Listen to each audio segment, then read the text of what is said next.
What you can see here is a Snorlax warming up for his workout. Very similar to a 12-year-old girl at a slumber party.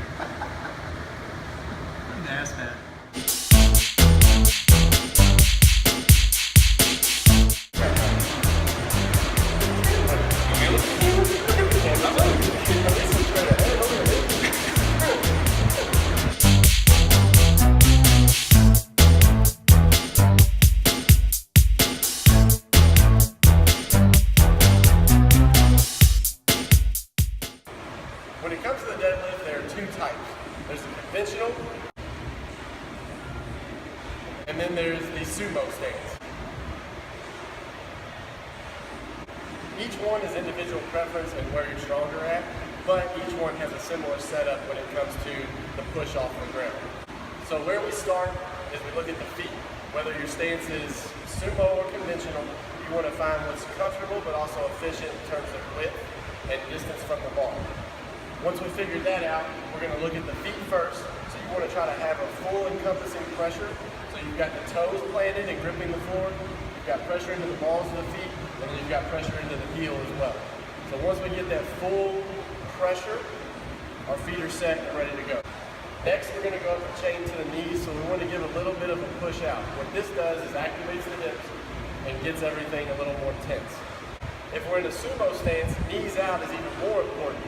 When we're starting our sumo pull, if the knees aren't pushed out, then they cave in and they push the bar forward, we get all out of position. Once we've got our feet set and our knees out, now we're going to reach down to grab the bar, and where many people think that this deadlift is all pull, the first half is actually a push. Most people have their sticking point that first half of the lift, so from the floor to the knee. So they either can't get it off of the floor, or they get stuck somewhere in that shin range. The reason being, they're trying to pull the bar instead of push off the floor like a leg press. So once we've set our feet, our knees, and we're in position, we want to think the first half is more of a push.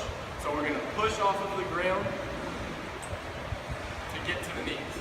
So if we get a solid push off the floor, it's going to be more of a smooth movement, and we're going to have the knees and hips extend in unison.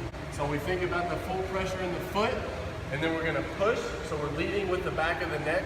So as he comes up, everything comes together. And then knees and hips extend at the same time. Again, we push off the floor, knees and hips, and we can finish a lot more solid. With the sumo stance deadlift, it's the same idea. We're trying to push the knees out and push the floor down. So once we get to our set position, we're leading with this point, and the knees and the hips extend together. It's going to be a little tougher off of the floor and a little easier at lockout.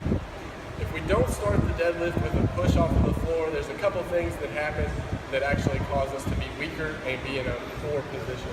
The first mistake we generally make is we lead with the hips and we kick the knees back. So then we get to this position where we're almost parallel to the floor. In an ideal situation, we'd be more upright.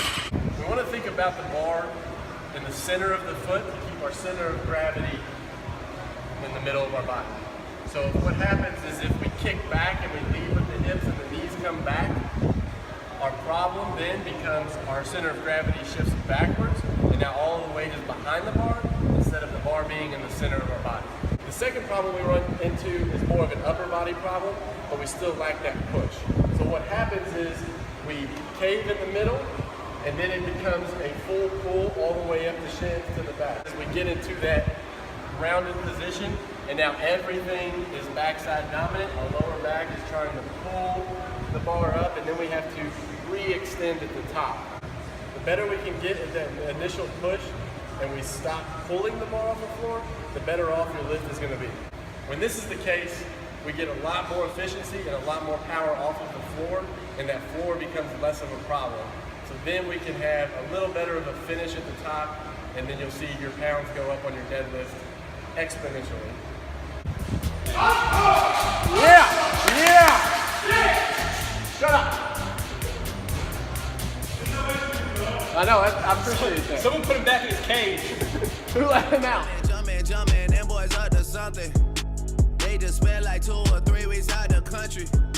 Them boys up to something, they just not just bluffing. You don't have to call, I hear my dance on tempo like on DJ Mustard. Woo! I hit that Ginobili with my left hand, though, like woo! Lobster and saline for all my babies that I miss.